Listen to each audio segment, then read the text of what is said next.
Hello Kishore, how are you. या hello Niket. मैं एकदम बढ़िया हूँ। आप कैसे हो? हम भी बहुत अच्छे हैं। तो चलो, सबसे पहले अपना एक शॉर्ट इंट्रोडक्शन दे दो, फिर हम स्टार्ट करते हैं।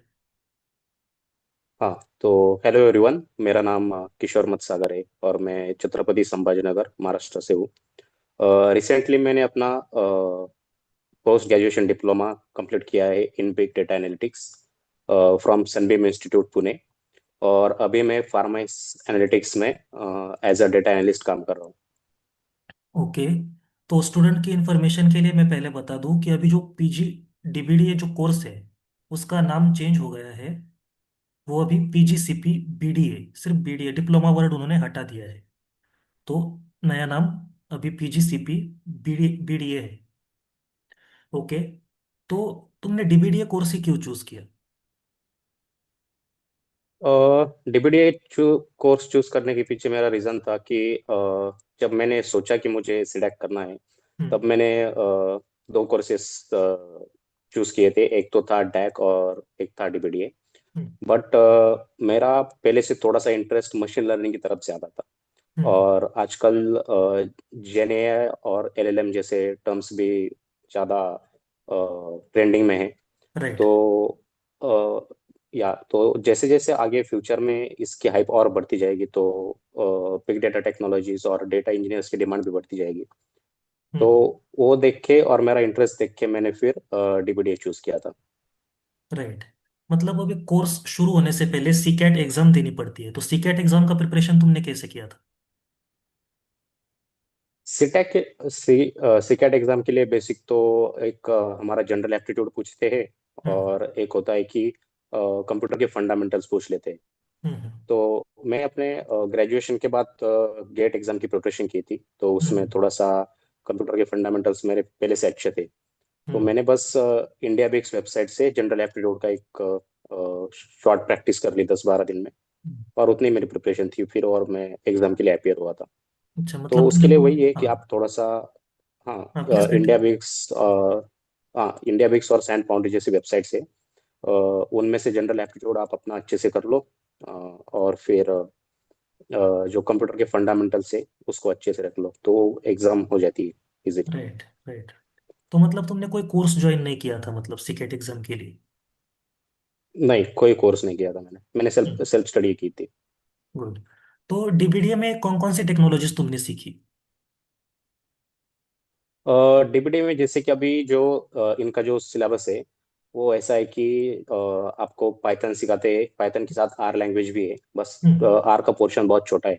हम्म। उसके बाद आपको एडवांस एनालिटिक्स है, मशीन लर्निंग है, हम्म। फिर बिग डेटा है, डेटा विजुअलाइजेशन है, लिनक्स और क्लाउड कंप्यूटिंग है, जावा। फिर जनरल एप्टीट्यूड भी है और जावा लैंग्वेज भी है।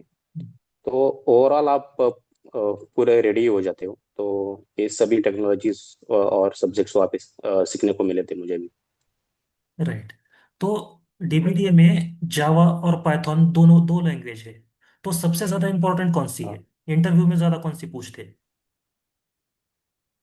इंटरव्यू में सबसे ज्यादा तो पाइथन ही पूछी जाती है, क्योंकि हम्म। मोस्ट ऑफ द कंपनी जो है वो मशीन लर्निंग और बिग डेटा के लिए आती है, टेक्नोलॉजीज के रोल के लिए। हम्म। तो वहाँ पे तो पाइथन ही इंपॉर्टेंट है। बट कुछ कुछ कंपनियां जावा भी पूछती है।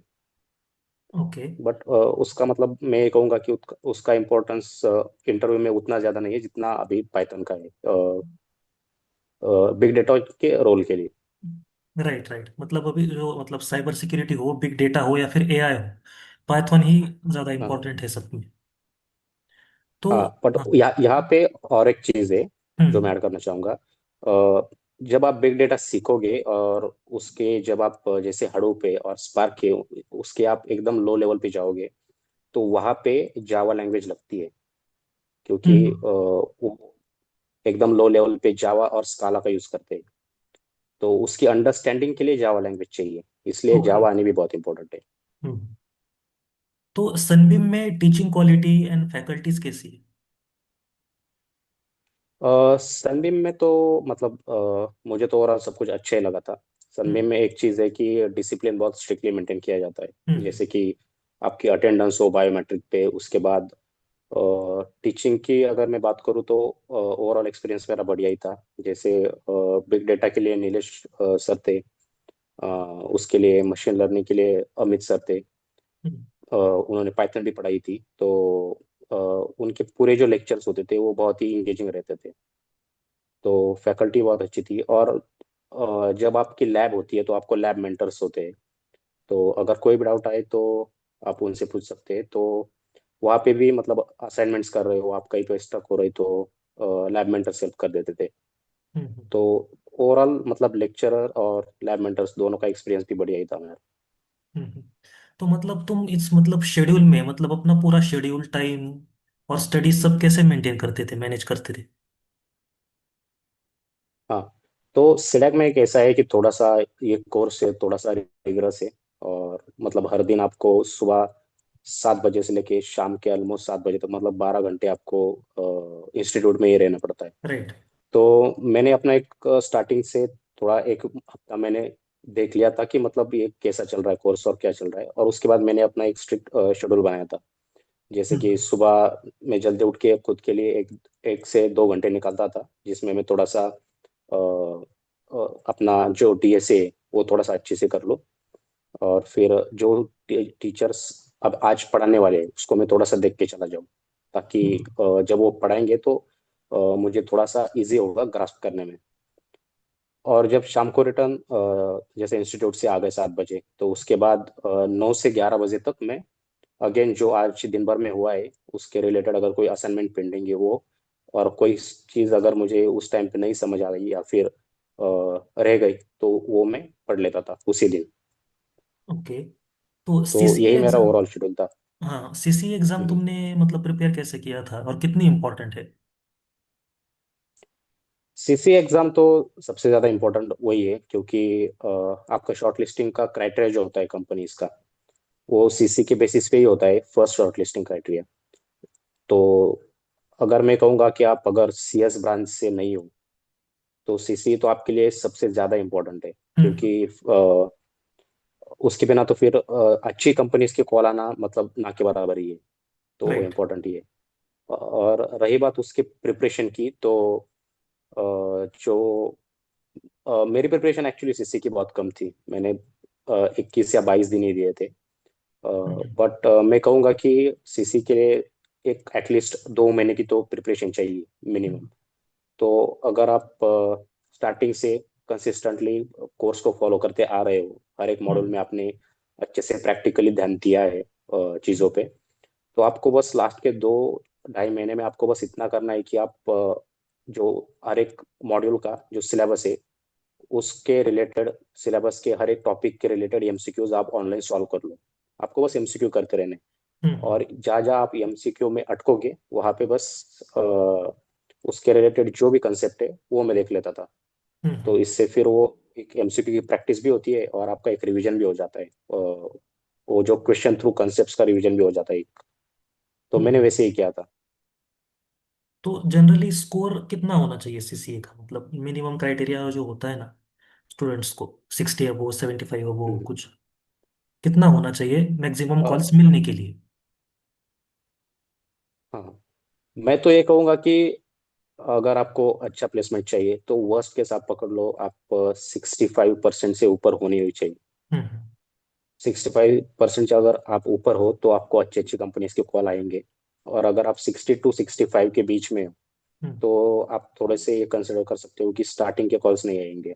हम्म। तो ये अगेन डिपेंड करता है कि हर साल जो ओवरऑल रैंकिंग है, जो राइट। हाईएस्ट टॉपर्स आ रहे हैं वो हम्म। कितने परसेंटेज पे है। तो हम्म। वहाँ पे हम उसको परसेंटाइल में मेजर करेंगे, परसेंटेज हम्म। में नहीं। तो हम्म। हमारे टाइम पे ये हुआ कि मतलब सिक्स जैसा हाईएस्ट गया था मेरा था 77% पे। हम्म। तो हमारे टाइम पे 65% से ऊपर जो भी थे उनको अच्छे अच्छे कॉल्स आ गए, राइट। 7 LPA के ऊपर के कंपनीज के।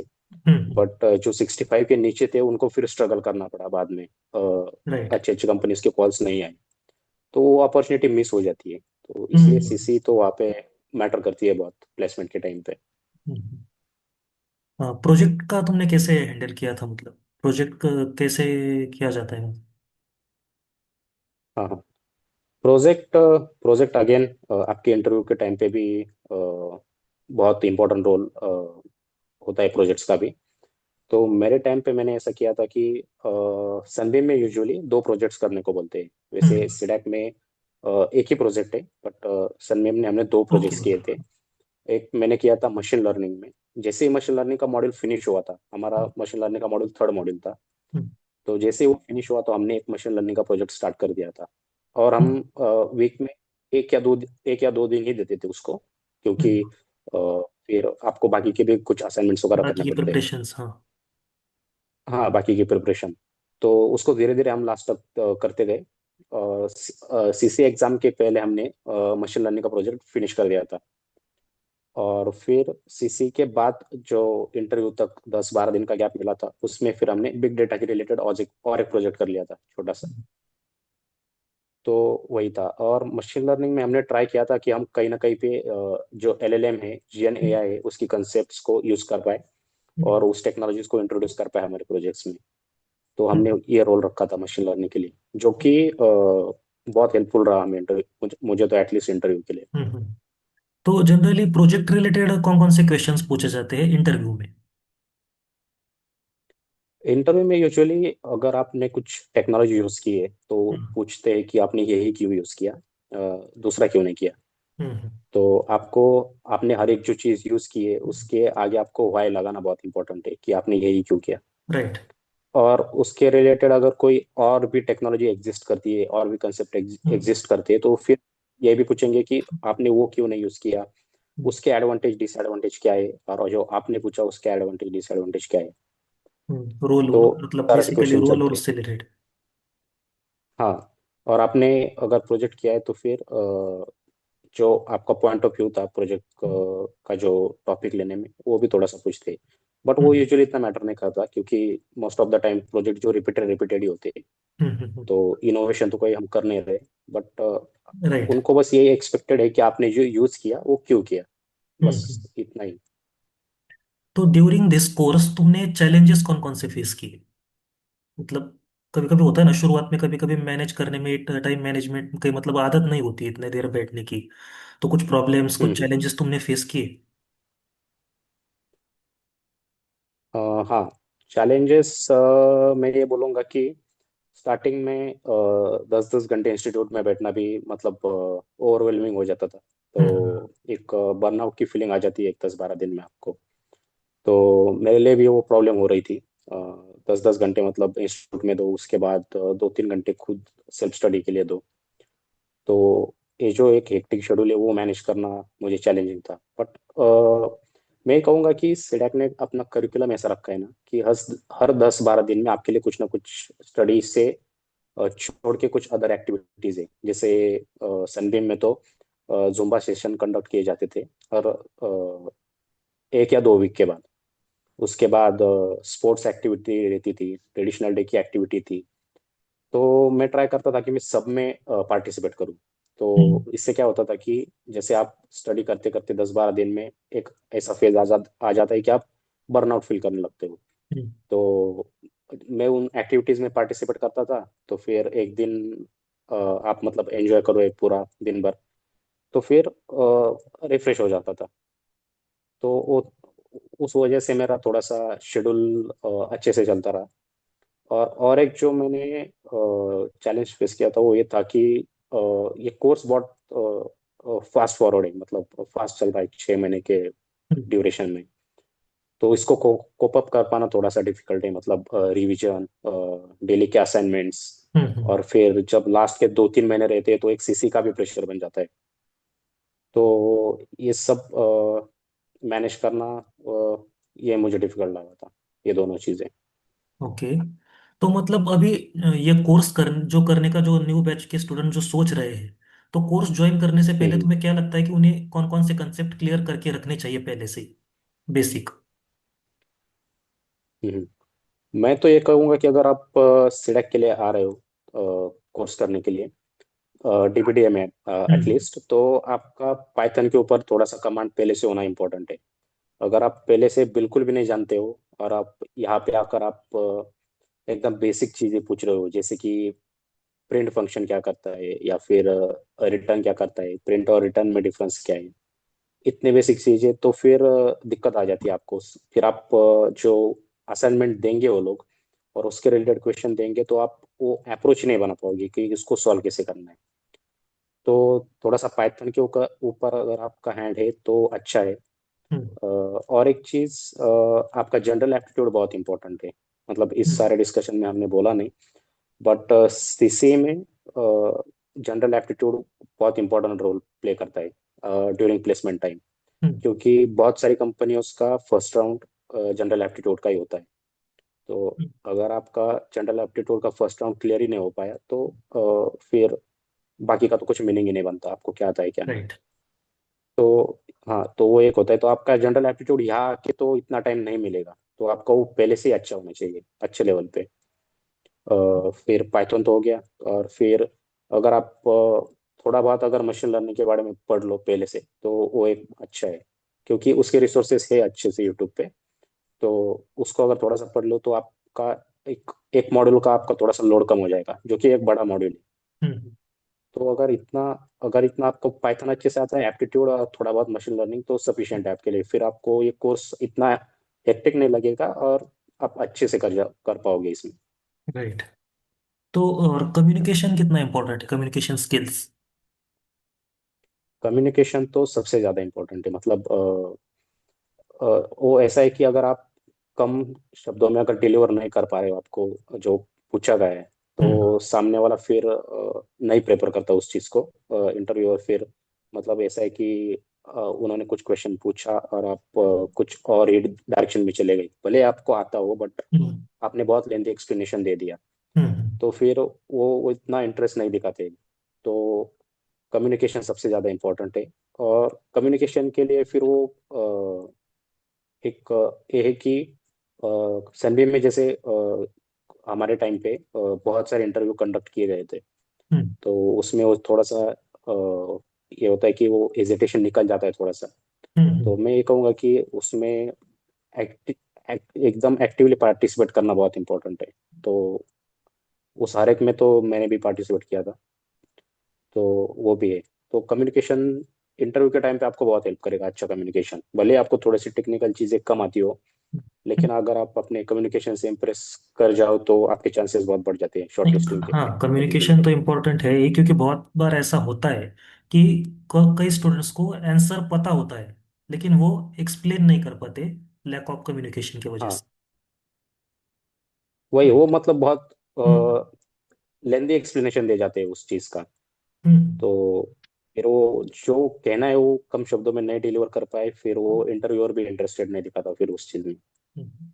तुमने इंटरव्यू प्रिपरेशन कैसे किया था, इंटरव्यू के लिए? इंटरव्यू के लिए तो मतलब स्टार्टिंग से ही ऐसा हुआ था कि जब जैसे ही मेरा सिलेक्ट कोर्स स्टार्ट हुआ था, तो सेकेंड वीक से ही एचआर इंटरव्यूज, और फिर जैसे ही 2 महीने हो गए उसके बाद फिर मॉक टेक्निकल इंटरव्यूज हमारे इंस्टीट्यूट में स्टार्ट हो गए थे। तो मैं उस टाइम पे बस इतना करता था कि मतलब जब अब तक का जितना भी पढ़ाया हुआ है उसको मैं थोड़ा थोड़ा सा ऊपर से देख लूँ, और उस मॉक इंटरव्यू को ऐसे अपेयर करूँ जैसा हमारा ये फाइनल इंटरव्यू है। तो मैं उसी टाइम पे हर एक मॉक इंटरव्यू को यूटिलाइज करते गया था, जैसे एज अ मेरी प्रैक्टिस, हम्म। जैसे कि वो मेरा एक कोई फाइनल कंपनी का राउंड हो। हम्म। तो वैसे ही था, वो स्टार्टिंग से किया था मैंने।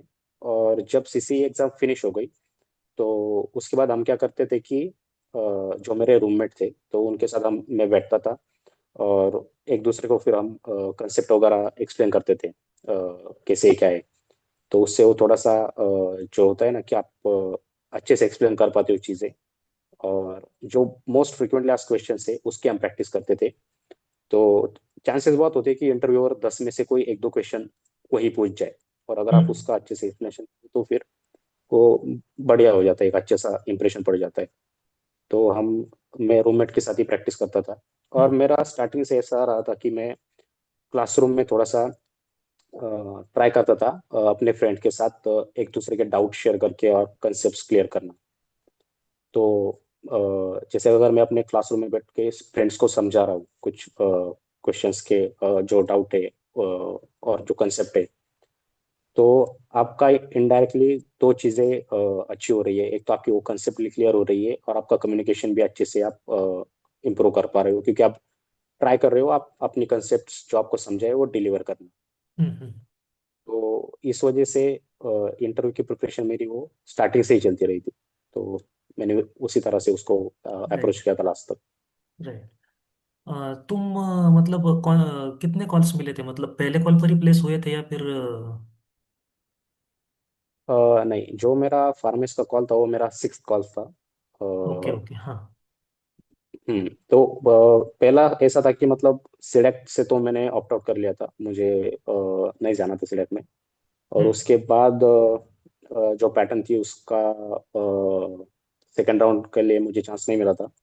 और जो उसके बाद के जो दो कॉल थे वो मैंने, मुझे इंटरेस्ट नहीं था कंपनी में, इसलिए मैं थोड़ा सा अंडर परफॉर्म कर गया था। बट मैं ये कहूँगा कि वो चीज़ अच्छी नहीं थी। Right but right. क्योंकि मतलब वो जैसी मार्केट कंडीशन है फिलहाल, तो उस हिसाब से ऐसा करना ठीक नहीं है, मुझे भी लगता है। मतलब जो पहली हम्म, अपॉर्चुनिटी मिल जाती है उसे ग्रैब करना ही बेटर रहेगा हम सब के लिए, मतलब जो हाँ भी बेटर रहेगा। स्टूडेंट। हाँ। राइट। तो ओवरऑल तुम्हारी सीडेक जर्नी कैसी रही और एक्सपीरियंस कैसा रहा? सिडैक जर्नी तो मेरी तो एकदम इंटरेस्टिंग रही। मतलब मैंने जितना एक्सपेक्ट किया था सिडैक से, उससे कई अच्छे रिजल्ट्स मिले मुझे सिडैक से। हम्म जब मैंने एज अ एकदम फ्रेश ज्वाइन किया था, तो मेरी टेक्निकल स्किल्स इतनी अच्छी नहीं थी। कुछ बिग डेटा की टेक्नोलॉजीज पे और मशीन लर्निंग में मुझे इतना कॉन्फिडेंस नहीं था। हम्म बट जैसे जैसे कोर्स आगे बढ़ता गया, और मतलब हर दिन आपको डेली असाइनमेंट्स करने हैं, कोडिंग करनी है, और जो मशीन लर्निंग के कुछ एल्गोरिदम्स है उनको इम्प्लीमेंट करके देखना है, उनके आउटपुट देखने हैं। जैसे बिग डेटा का हो गया, तो जब भी लैब होते थे, तो जो स्पार्क है और जो भी बिग डेटा की टेक्नोलॉजीज है, उसके उनके जो कोड्स है उनको करते रहना है। तो एंड तक आते थे ऐसा हो गया था कि हर एक मॉड्यूल पे एकदम अच्छे से हैंड्स ऑन हो गया था। तो एक कॉन्फिडेंस मेरा अच्छे से बूस्ट अप हो गया था कि नहीं, अब मैं मतलब एक इंडस्ट्री रेडी पर्सन हो चुका हूँ। तो ऐसा रहा। और सिलेक्ट में मतलब एक मैं जैसे स्टार्टिंग में भी कहा कि उन्होंने कुछ ना कुछ हर 10-12 दिन में एक फन एक्टिविटी रखी हुई थी। तो मुझे तो एटलीस्ट बोर कभी भी नहीं हुआ कि मैं मतलब क्या कर रहा हूँ, और मतलब बहुत बस स्टडी स्टडी ही चल रहा है, ऐसा भी नहीं था। हम्म। तो स्टडी के साथ साथ अदर एक्टिविटीज थी, अदर एक्टिविटीज भी होती है। तो इंगेजिंग था ओवरऑल पूरा 6 मंथ तक। तो इंटरेस्टिंग रहा पूरा। राइट। तो लास्ट में अपकमिंग स्टूडेंट्स को क्या सजेस्ट करना चाहोगे, क्या सजेशंस देना चाहोगे? किसके सिलेक्ट से रिलेटेड और कैसे? हाँ, सीडेक से रिलेटेड, मतलब उन अभी जो कोर्स ज्वाइन करेंगे स्टूडेंट्स, तो उन्हें क्या सजेस्ट करोगे कि उन्हें हम्म कैसे प्रिपेयर करना है, कैसे परफॉर्म करना है, या फिर अपने तरफ से कोई उन्हें टिप्स जो तुम देना चाहो? हम्म मैं तो ये कहूँगा कि थोड़ा सा स्टार्टिंग से अपना जो मुझे लगा हम्म कुछ लोगों को देख के, मतलब जिनमें मतलब मुझे ऐसा लगता था कि वो शायद चीज़ें अच्छी हो सकती थी, वो था कि आपका जनरल एप्टीट्यूड के ऊपर कमांड आप अच्छे से रखो। क्योंकि मेरे टाइम पे क्या हुआ था कि कुछ लोग थे जो टेक्निकल में बहुत अच्छे थे, बट जनरल एप्टीट्यूड उनका लास्ट तक इम्प्रूव नहीं हो पाया, क्योंकि टाइम नहीं मिल पाता इतना आपको।